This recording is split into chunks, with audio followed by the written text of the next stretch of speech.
Good afternoon. This is the webinar on evaluating social media impact in National Science Foundation's Include projects. It grew out of a multi-scale evaluation in STEM education conference proposal. I am your moderator, and my name is Louis Gross. I am the director of the National Institute of Mathematical and Biological Synthesis, and I'm a professor here at the University of Tennessee in Ecology and Evolutionary Biology and Mathematics. And it's my pleasure to be the moderator for this series of webinars. This presentation is designed for a mixture of individuals, including those who have awards from the National Science Foundation Includes program. And though our principal audience are the investigators associated with those projects, it's also for those planning to apply for either the current Dear Colleague letter or the calls for alliances. The information that we're presenting here could also be of interest to any person in STEM education wishing to learn more about evaluating social media use and how it connects to program evaluation. This is your basic Zoom webinar screen that you have in front of you. If you have any questions or comments, you can click on the chat button, which is highlighted at the top in red. That will open a chat window off to the side, and you can then decide whether the question should be visible to all participants or just to and you then just simply type your question at the bottom where it says type here, and your messages will appear in the chat window. The webinar will last about 45 minutes, and then we'll address any questions and comments at the end that you sent to us through chat. But I'll warn you, there will be some time to chat in the middle of this presentation as well, and we would like you to feel free to do so. Anytime. I'll be moderating the chat window as we go through. We have two superb individuals who are the presenters today. They are outstanding experts in the topic of this webinar. Pam Bishop is the director of the National Institute for STEM Evaluation and Research, which we call NICER. She oversees the external evaluation of a wide array of post-secondary STEM education and research projects, including many that are focused on broadening participation. She's also the Associate Director for STEM Evaluation here at the National Institute for Mathematical and Biological Synthesis. She has developed for us a center scale model for evaluating the processes and impacts of both the research and the education and outreach activities here at our center. Sandra LeRae is an evaluation associate with NICER, the National Institute for STEM Evaluation and Research. She has an extensive background in K-12 educational evaluation with a focus on STEM programs. She served as a STEM education evaluator since 1999, works closely with Pam and the other staff here at NICER to collect both quantitative and qualitative data to formatively and summatively evaluate the wide array of programs that are in the portfolio of evaluation. So it's my very great pleasure to introduce Pam Bishop, who will proceed with the next set. Thank you, Lou, and thank you all for being here with us today. We're excited to have the opportunity to talk with you about evaluating social media impacts in broadening participation programs like the NSF Includes program, with the hope that you can take this information and apply it to your STEM education projects. So I'll quickly go over our agenda today, and while most of you may be familiar with NSF Includes, we're going to start with a quick overview for those of you who are new or perhaps need a quick refresher. So we'll cover the basics of collaborative infrastructure, which is the foundation upon which the NSF Includes program is built also. Then we'll move on to the social media evaluation piece of the webinar, where Sandra is going to walk us through a process to plan and measure the value of social media in your projects. Her 3V approach is simple and easy to adapt to any existing or future project plans. Sandra's going to use a case study example of the 3V approach also, and it'll give you an opportunity to think about how you might apply this to another example program. and then she'll briefly discuss the logic of social media evaluation. At the end of the presentation, we're going to take some time to respond to your questions and comments. And finally, we'll end by providing you with information about where you can learn more. So let's get started by providing a quick overview of the NSF Includes program. Include stands for the inclusion across the nation of communities of learners of underrepresented discoverers in engineering and science. It's a comprehensive national initiative designed to enhance U.S. leadership in science, technology, engineering, and mathematics, or STEM as we most of us know it, and looking at discoveries and innovations focused on NSF's commitment to diversity, inclusion, and broadening participation in these fields. Includes is interested in promoting novel approaches to broadening participation by supporting the building of collaborative infrastructures that will bring people and organizations together who might be working on similar problems but from different angles. We're going to talk about what collaborative infrastructure looks like in just a moment. Includes has three essential components. First, design and development launch pilots, or DDLPs, are seed projects meant to lay the foundation for scaling up into broader partnerships. There are currently 70 DDLPs funded through the program, each with an aim to broaden participation in a STEM field or fields through experimenting with various change strategies. The hub will be the backbone of support for the program, serving to coordinate communication, alignment of activities, and to promote the vision and strategy of the program. Hub solicitations were accepted in November 2017, and the award is expected to be announced in the next few months. Finally, the third component will be the alliances.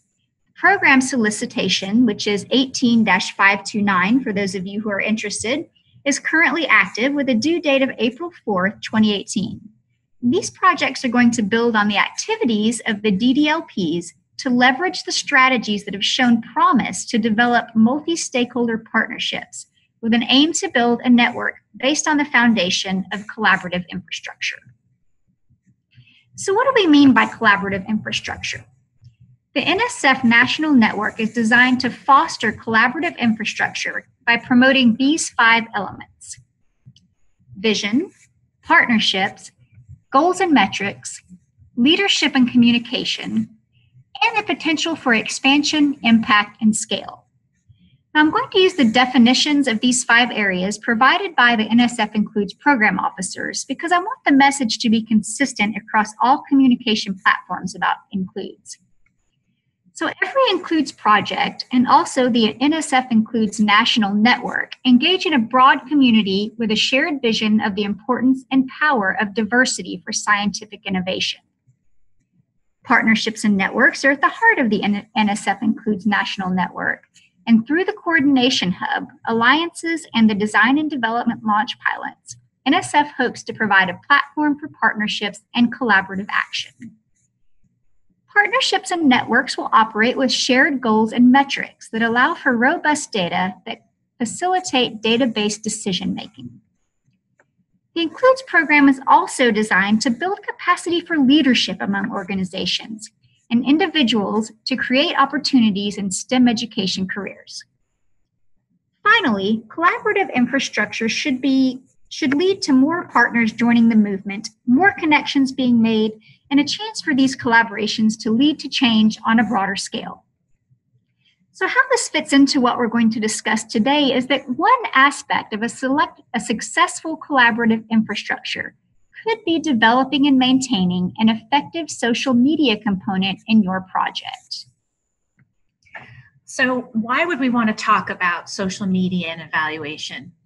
Pam shared some of the basics of NSF Includes, so let's talk about why we might want to include social media in these broadening participation projects in STEM.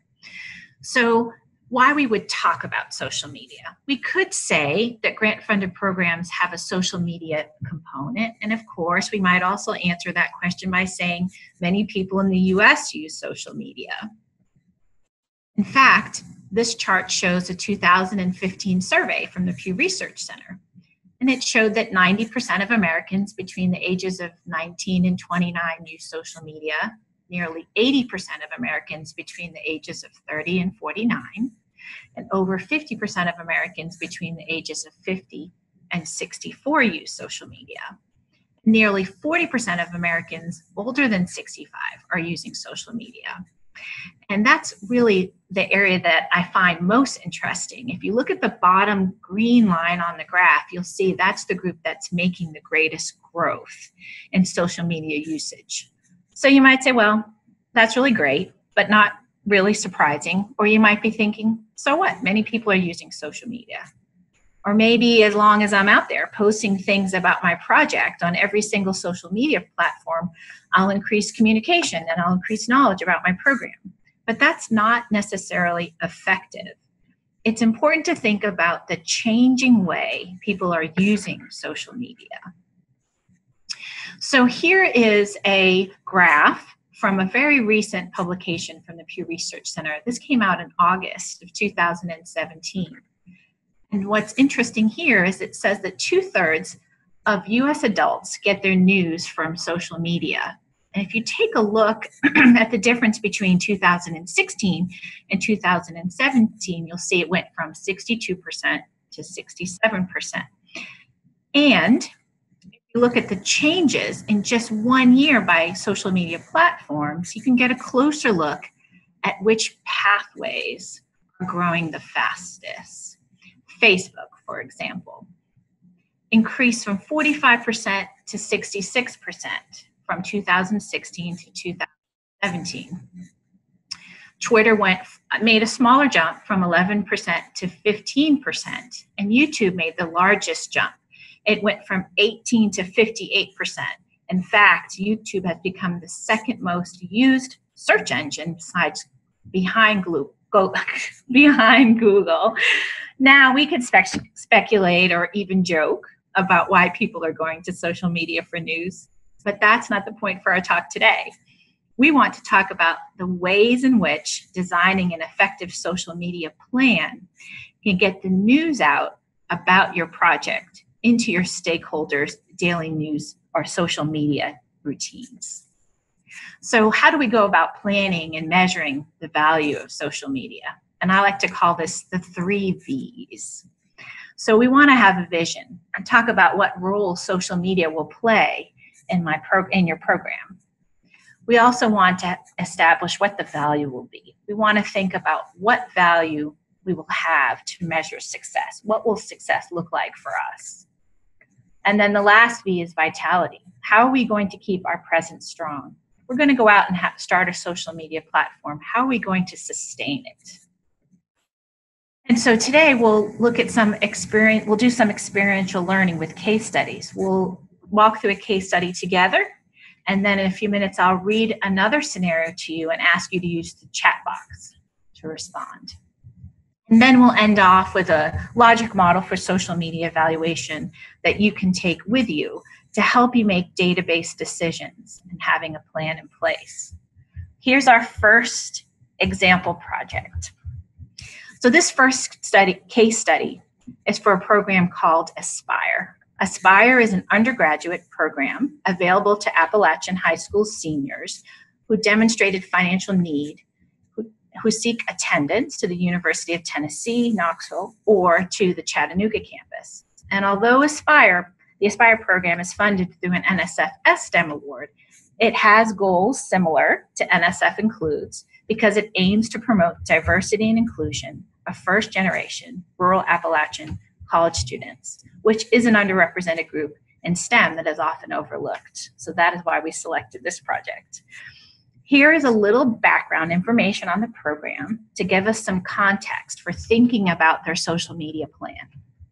Aspire scholars receive financial support for up to 4 years, ongoing advising, undergraduate research experiences, and an opportunity to connect with other Appalachian students while they're here at UTK and on the UTC campus through a living and learning community.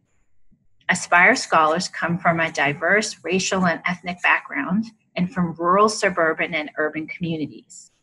The Aspire leadership team suspects that parents of Aspire scholars probably use social media and that if they were able to follow their child's activities and learning at school, they might encourage their child to persevere in school, thus decreasing the dropout rate of first-generation students.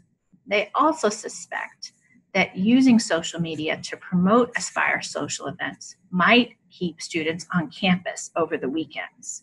So in other words, what they're saying is that they've noticed that sometimes students will be eager to go home on the weekend and not stay, and they want to keep them involved in what's happening. And they think if they reach out to parents, and these are first-generation college students, they might be able to bring parents into the atmosphere of what happens while at school. So they came up with these ideas to create their vision for social media.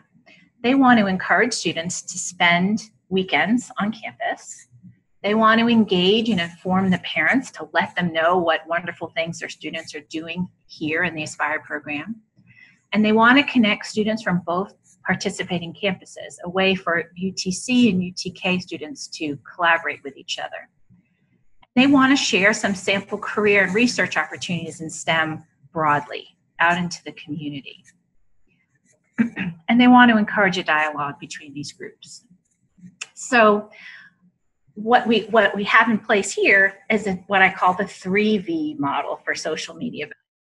Remember, we talked about the 3 V's being the vision, the role social media will play in the program, the value, what we will measure, and vitality, how we'll keep the presence strong on social media. Here's what the Aspire program, we could put in place to measure those kinds of things. We could inform parents about what's happening at school. We could promote the program through shares on news feeds. And we might entice students to stay on campus through the weekend activities. That's our vision. That's how we envision social media happening. How we'll measure the value is we'll look at likes and follows on Facebook and Twitter. So we could use those two platforms. We think those would reach the audience. We'd look at post clips to see from our social media posts what led to increased traffic on the project website, on the Aspire website. And another thing that we would value is we'd value applications. If we got more applications to the Aspire program each year, we would consider that to be a value. And we'd also, a value would be the graduation rate and enrollment in the program might increase because we have this new social aspect. For vitality, how we'll keep the presence strong, team leaders and faculty will make regular practice of taking and sharing photos and events with the school administration. So we'll need people to help take pictures of what's going on and post them. That might be one thing we do to keep it sustained. We might decide to start a parent Facebook group. And this is real. Aspire does have a parent Facebook group where parents can connect with each other and talk about what that experience is like having a student in college. We might even decide that to sustain it, we might occasionally pay to boost posts for school events. So if we have something special coming up where we might want to invite parents and the students to an event, say in their living and learning community, we might decide to spend some money to boost that post to bring in the general public. Another way to sustain the Aspire social media presence might be to do some cross-posting.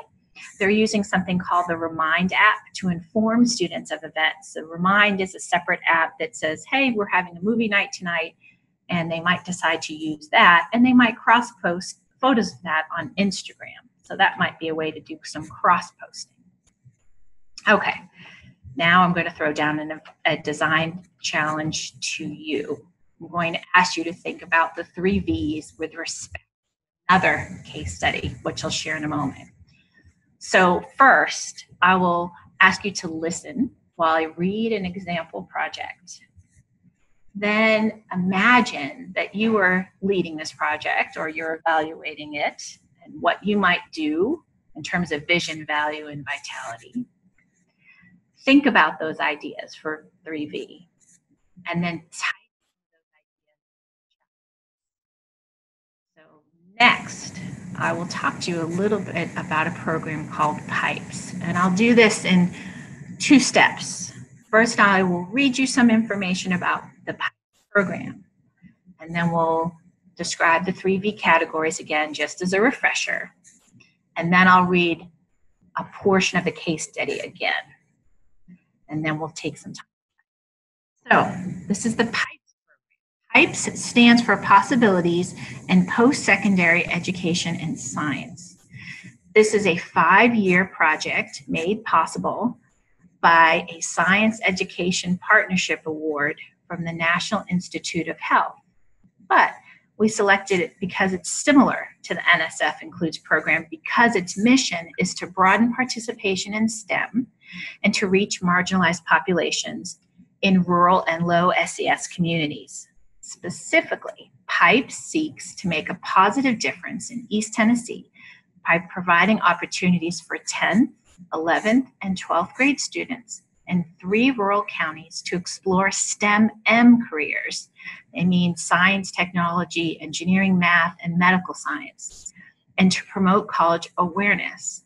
Currently, graduate students from UTK make weekly visits to 3 area high schools to engage students in a variety of STEM-M activities.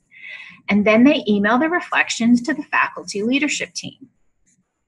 Here is the social media challenge. Hint, hint. These graduate students have expressed a desire to share their reflections with each other using a common sharing mechanism with their peers working in other schools. The PIPES leadership team would like to engage teachers and school administrators in the school they visit in dialogue about what they experience watching the PIPES program in place. And finally, they would like to promote and inform the community of students and parents about what the PIPE program is and what they do. Okay, so I just gave you a lot of information about PIPES.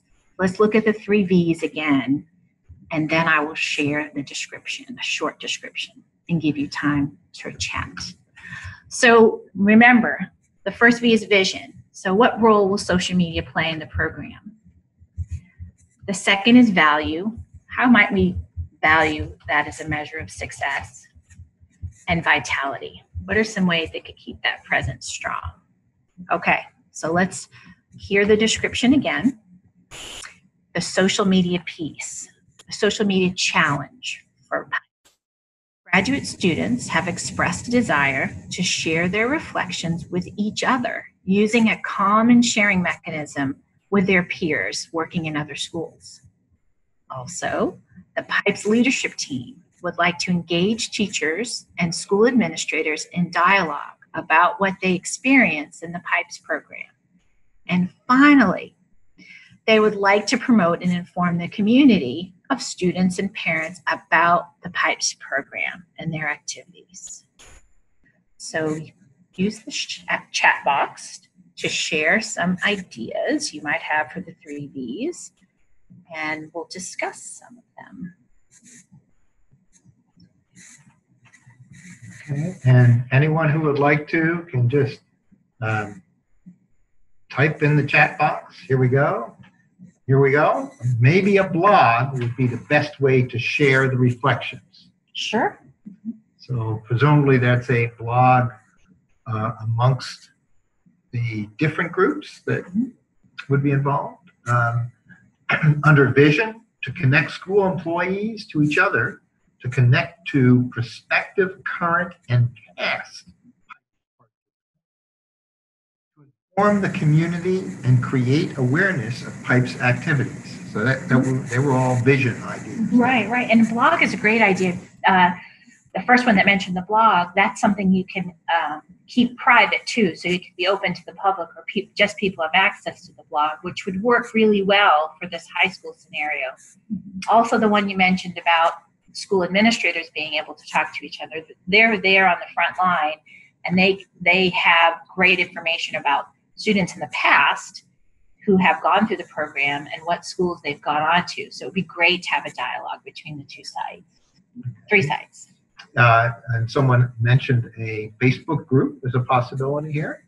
Sure, that and that's something that I think would be very helpful to the graduate students as well, along with the blog, that they can Facebook to each other in a private group in the same way Aspire does with the parents.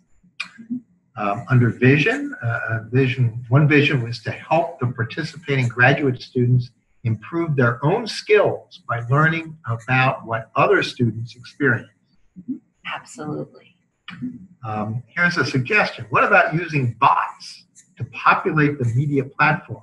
Sometimes it is challenging to get enough momentum going. Yeah, it is hard sometimes to keep, to start the engagement and get it rolling. And one of the things I really love to talk about, and this would be, I think, perfect for a future webinar, is some techniques to get at analytics, go through them, make decisions more data-based decisions. So yes, that's an excellent point. So here's some comments about Facebook. One is to create a secret or closed group on Facebook for PIPEs, for graduate students, employees, administrators, etc., so they can share ideas and discussions amongst themselves, and also create a separate public Facebook page for the general public to follow. So the administrators in this sort of smaller group that's private can choose highlights out of their private discussions to post publicly, since high school students and privacy matters may be an issue here. Absolutely, absolutely. So yes, and in fact, PIPES does have a public Facebook page that I'm sure they would love if you liked and followed, where they do, and we do have to think about that. We're talking about working with students that are under 18, and so the things that they post on the public PIPES page talk about general activities and some of those things that go to promoting the program. So why don't we take a look at what are some things that PIPES has in place and some things that the graduate students have shared with me. And I think what I share with you will sound a lot like the comments we received in the chat area. Which we're still getting, by the way. Okay. So maybe we can return to it. I don't know how much time we have, but I think we'll go ahead and then we can come back to it.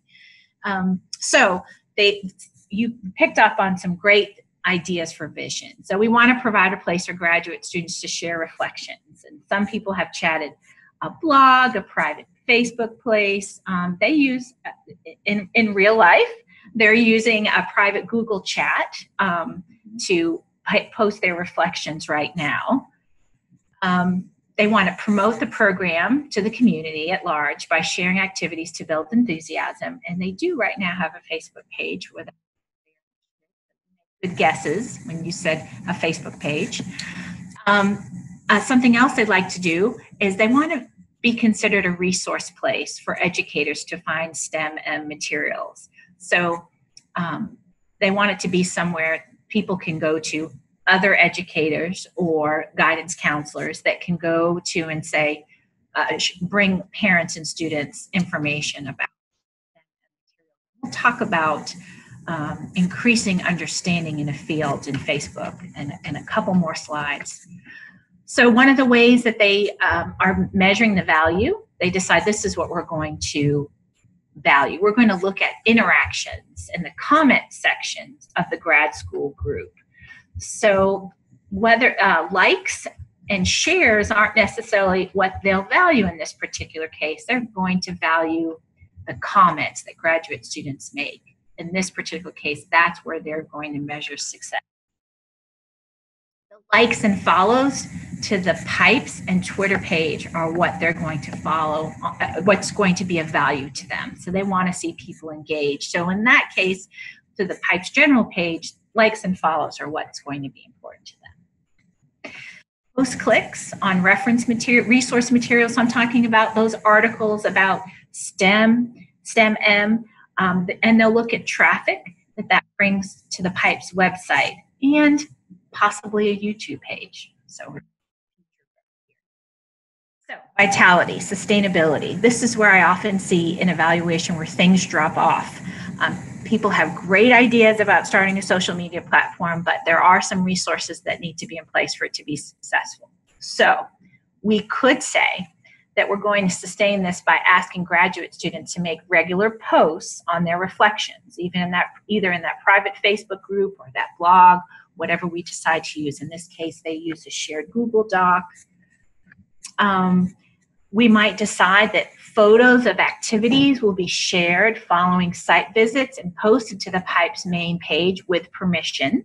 But how we might keep that vital and sustained is we might say to the graduate students that are in the schools, take some pictures and we'll make sure we have permissions. But without the pictures, we don't have anything to post.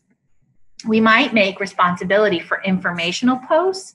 That could be shared by the leadership team. So those are some ways that we can think about sustainability, and we'll try to get to more chat. So sometimes we've got a social media plan in place, but we don't know what platforms we want to use. So I'm just going to share a brief, little quick summary of 6 of the most popular platforms. These are not all. These are just ones that get the most traction by the general public in the US right now. So the first one on the upper left that I've made a box around is YouTube. And YouTube is, like I said, the second largest search engine after Google. And it has a strong presence for informational short videos.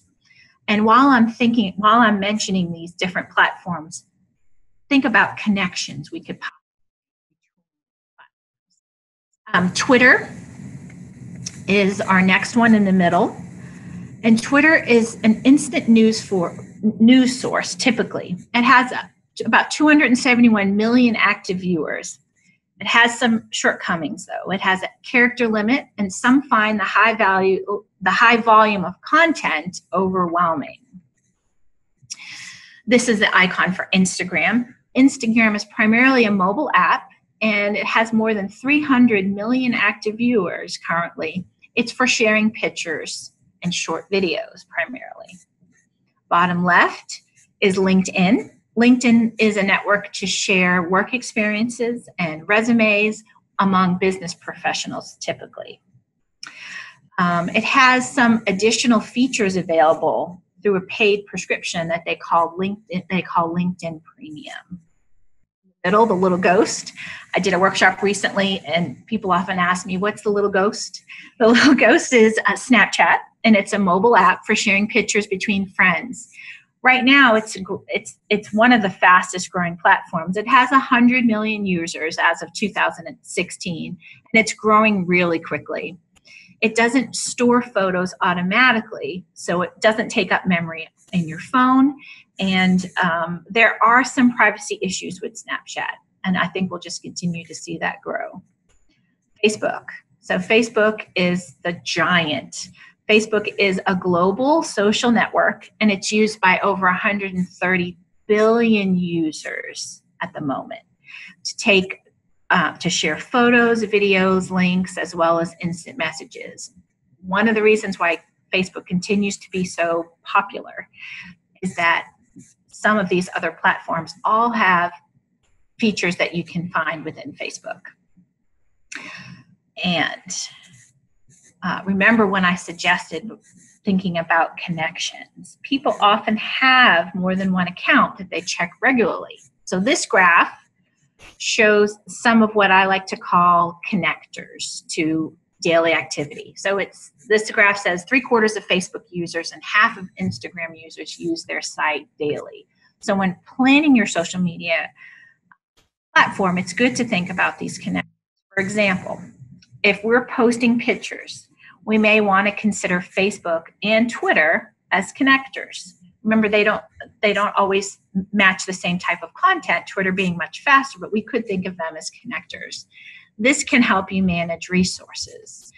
Instagram and Facebook can be thought of as connectors. So when we think about the PIPES program, without thinking about them being a under 18 population with permissions, we could share photos to Instagram and to our Facebook page. Okay, so now let's take a look at the percentage of users. So this is similar to the first graph I showed you, but it gives us another look at the percentage of users. And it's important to think about the way things are changing. So this is a graph showing from 2012 to 2016. So you can see Facebook in 2016 was still the king of social media, but it's important to look at the trends over time. Instagram has replaced Twitter in second place. And Twitter has fallen to last place as of 2016. And we see an uptick in use of LinkedIn. So in planning for social media, consider your audiences. And we did that very well in the example. You talked, for example, when some of you chatted about the parents having a private group on Facebook, that's listening to the audience. That might be a good place to start.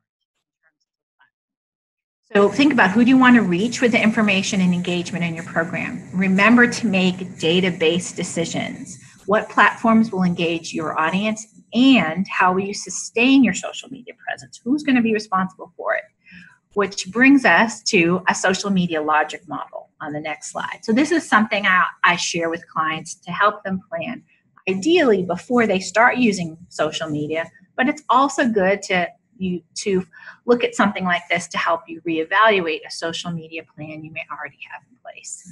So first we'll talk about inputs. Inputs are the things we're going to put into our social media plan to help it be successful. It's important to consider what resources you have, how much time and money do we have to support social media? Who's going to be posting? How often? And how will they get the content? Remember the 3 V's: vision, value, vitality.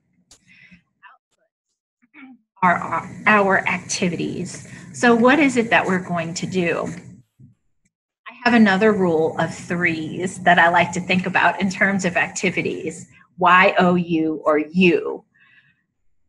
A third of the time promote yourself. That's the you. A third of the time promote others. Share others. That's the O. That will put your presence on their news feeds and make them aware of you. And you, a third of the time, share understandings. Share information that increases understanding of your program's purpose. For example, if your program teaches ways to infuse cooking in classes, share example recipes or articles about the importance of children learning to prepare healthy meals. Y-O-U, a third of the time promote yourself, a third of the time promote others, and a third of the time promote understanding about your project. Then we have some immediate outcomes. In this case, we're talking about social media, so that's going to be our development. So we hope that immediately we've developed some social media platforms, whatever we've decided we want to use, Facebook or YouTube. And then we have intermediate outcomes. And in this case, that's our reputation. So what do we think, what do we want to decide is important? What do we want to value? Is it likes? Is it follows? Is it comments? And lastly, we have our strategic outcomes. So in our strategic outcomes, we need to think about our social accountability. What do we want to be, our reputation to be? What do we want to be known for? We want to be known for a good place for resources for teaching cooking at school. So, hey, I want to find a recipe for infusing cooking in my curriculum. I'm going to go to this place. Do I want it to be a place for graduate students to connect with each other? Do I want it to be a place for parents to connect to see what their child is doing in college? In the long term, that is our goal, our social accountability for whatever program you're working with. Okay, so let's take a quick revisit of the things that we talked about. Discuss the 3 V's: vision, value, vitality.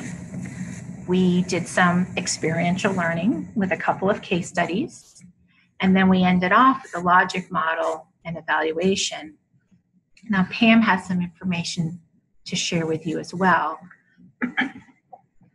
Well, thank you, Sandra. That was excellent information to get our audience started in thinking about developing and evaluating the role of social media in their broadening participation program. We've shared a lot of information with you in a short time, and at this point, we'd like to give you the opportunity to ask questions and share any comments you may have.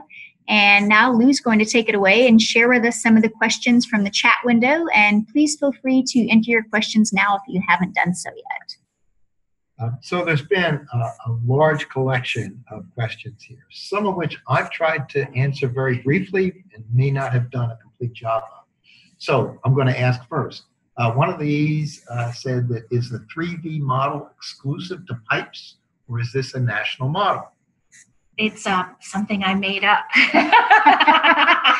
As, as evaluators, we're constantly making up frameworks that fit evaluation needs. And so the 3V model came out of Sandra's head, and we were pretty impressed with it. And so were some people at a workshop she recently hosted about this. So we decided this would be a good opportunity to spread her model. That's great, because that sort of comports with what I said. I didn't say it was Sandra's idea. But there's a great follow-on question to this, and it directly relates. Does the 3V's model take into account the steps to maturing of the community in the social media channel? That is, PIPE students might start out by reading posts and only later in the project begin commenting on other posts as they gain comfort.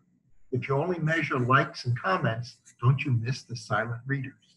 You do. So, like I said, I love to talk about the back end portions of websites. Like I like to talk about the insights. So where you can go in and see how often something's been opened, how long it's been looked at. And I would love to talk about that another time. But yes, that's true. It takes time to build a community. And sometimes when I talk with clients, I say, this is what we think is going to grab on to folks. But we may find when we analyze the back end, the insights, that it isn't really working. I did an evaluation with a school once, an elementary school, and we assumed that the best time to post things was going to be in the evenings. And we were very wrong. It turned out the best time to post things was at about 9 o'clock in the morning, which really surprised us. We were trying to engage parents, and we assumed, well, they're not checking their, for some reason we thought they wouldn't check Facebook so early in the morning, they'd just be getting in the office, but that turned out to be our highest time. So it does take time to build, and that's sometimes hard to communicate to leadership teams and funding agencies. So your data-driven decisions are going to be what help you make the case for changes. And one of the things that I responded to that was that we really did not mention in the measurement portion of this any aspects of dynamics as a project matures. And that's another way to expand and think about the measure portion of the 3Vs to consider options for how you might measure dynamically changes, and what you might consider as measures of success as you move further along in the project. Yes. So part of that is collecting baseline information at the beginning. And when you're experimenting with these different social media platforms, looking at these different metrics as you move forward and seeing what's working and what's not working. And then something that we haven't mentioned is that evaluation of social media is just part of evaluation of a program. And so you don't just have to use clicks and likes and comments and shares. We also do interviews and focus groups and surveys and other types of data collection where we could ask people about their views of the social media platforms that these projects are using. So there was another question asking about slides that address age of users. We had just that one overview, but the question here was that no young teen I know uses Facebook. Mm-hmm. And targeting the audience's user characteristics is perhaps important for you. Right. Every user is unique, and every program is unique. And so I often recommend thinking about those connectors. So yes, many young people don't use Facebook, but it could be right for your population. So for example, these graduate students that don't typically use Facebook, they do use Instagram. So if we want to create a dialogue around, let's just say, a picture of students doing an activity and have them reflect on it, Instagram isn't the place for that, but that could be our connector to a place where they could reflect on that information. There's a separate issue. What about restrictions within institutions on who can post on the, quote, official sites? Lots of institutions have very long review and approval chains. Yes. The content has to go through to get permissions to post anything anywhere. That's so true. And I will share an experience where, and I wouldn't necessarily recommend doing this, but I have done an evaluation before where I was the poster. So content was shared with me and I posted it. That's not really the role of an evaluator, but it was a research experiment for me, and I was able to write about it. So with that agreement, they shared their posts with me. I managed the account. I wouldn't recommend doing that, but yes, that is an issue. And also you have to be very careful about who you allow to make posts. So working in a graduate school program, for example, even if the graduate students are responsible for creating the content, that may not be the person you want posting the information. So that's why you really need to think about that logic model. What resources do we have? Who's going to be responsible at which level? So there's a question about, has anyone used podcasts, and what was your success? I've not used podcasts, but I've used YouTube quite a bit and had great success with YouTube. I have not used a podcast myself personally. We haven't had a program that's used podcasts yet. So there have been a number of educational projects that have used podcasts, typically for someone walking in the field and narrating as they go along what they're seeing in the field project or an experimental manipulation. I do not know, and then they sort of were looking at how many people listen to the cast to determine whether it was useful, just as people would look at YouTube views. But I don't know that there's been any formal evaluation of them. I'd be surprised if there hasn't been, but I'm not aware of it. So we could, that's a question for us to look up probably. See. Okay. Here's a comment: to capture silent readers, perhaps tracking the number of views of the content as well may help. Posts in Facebook groups, for example, actually track the number of views, and that number of views can be seen by everyone in the group. So that number could be measured over time, and increasing views and posts and the number of comments or likes and posts could also be tracked over time. Yes, you can use that insights portion, and you can even have people that are able to view the insights but are not able to post. So if you have a graduate student, for example, that you want to have access to the insights to see what's been clicked on, but not give them permission to post, that's allowable to do. Great. Now, here's another issue that I think is a central issue in much of evaluation. When evaluating our social media, how do we judge what is enough? Should our goal be for our quantities, whether that's likes, follows, or whatever, to basically continually increase, or at some point is it okay if the numbers plateau because that's a solid audience? What's your feelings about that?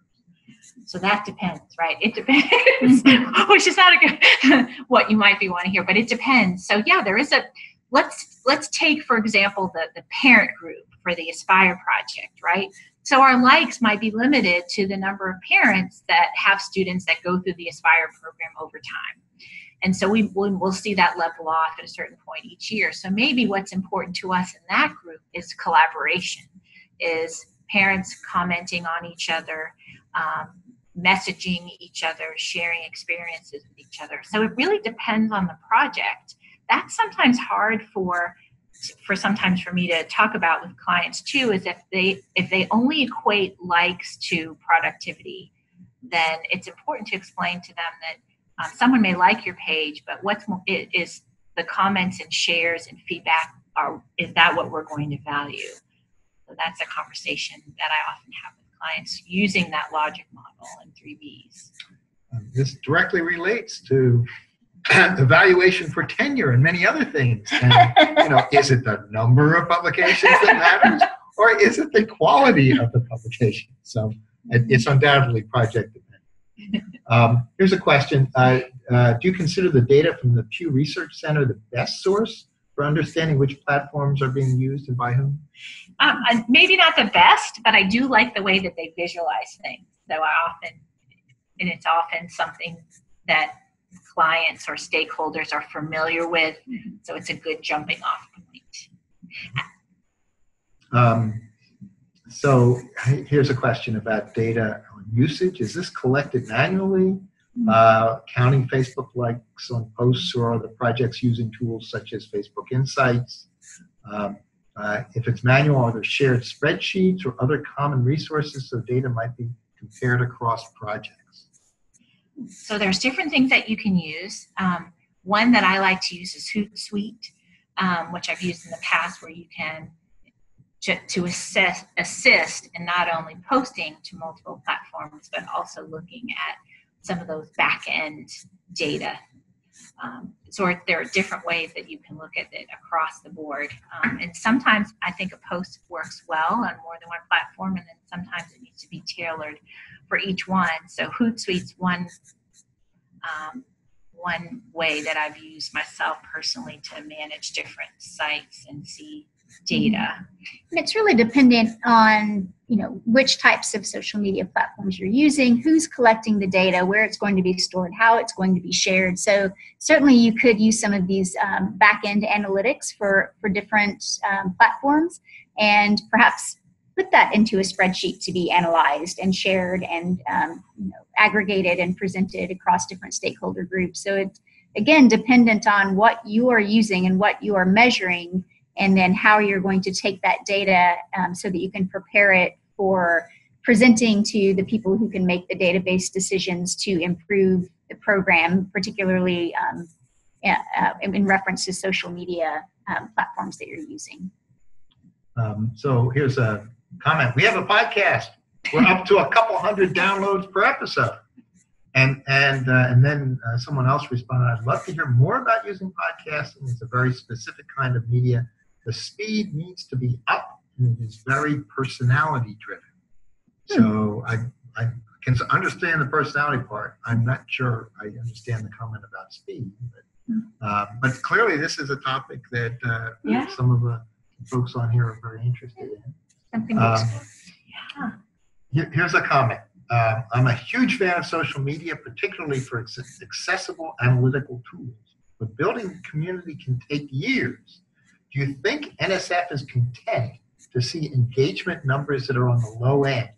For example, a closed group that may only have 15 people and a post that may get 5 likes and 2 comments, which is good relative to the group size, but not something that sounds so amazing in a proposal. Exactly. That's a good point. So I think the trick is establishing that value piece on the front end. So this is just one way to communicate the reach of your project or how you're communicating, and it does take time to build. I think it's just one component, but it's clearly stating what value it has to your particular project is just one way to communicate it to NSF. And with NSF, the answer is always, it depends. So as long as you can make a good argument for why you're starting on the low end and why you're seeing the numbers that you're seeing, then usually that's going to be acceptable. Is NICER available to hire to help build a social media evaluation plan? Please contact us. We'll give you our contact information on the last slide, and we'd love to talk with you about that. Here's a comment. They have a podcast. It's called Sustainable Nano. It's produced by the Center for Sustainable Nanotechnology. And the interview format on a wide range of topics is used, sometimes only vaguely related to center research. So they've found a way to branch out for that at that center. Oh my! Here's someone who's making a 3D model for you. For you, I assume that. Okay, great. I love that. Okay. Oh, and the speed comment relates to the speed of the talking on podcasts. Oh. It is faster than normal speaking, meaning it's for people like me who talk too fast. At least my students say so. Oh, that comment was, it's not of Sandra, it's just for Sandra. Oh, well, thank you. I appreciate that. Well, now, I think I've hit most of the comments that have come in so far. Okay. There were some additional comments about back to the 3D portion, but I think we've covered enough of that going on. So Great. Well, we really appreciate your engagement with this webinar and all of the great questions and comments that you all had. And as promised, I'm going to tell you how to learn more. So if we've piqued your interest today, there are a few ways that you can get more information.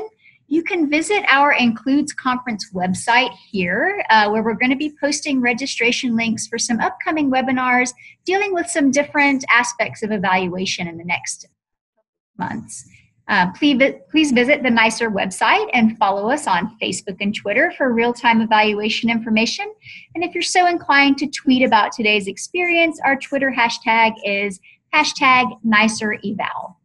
And finally, as promised, here's our contact information. Please do feel free to contact us. Sandra and I are available to answer questions about today's webinar, and the NICER team is available for collaboration on your future STEM education projects.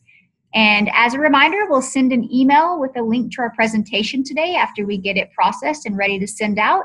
And please also look for an evaluation survey about the webinar because we really do value your feedback. And thank you.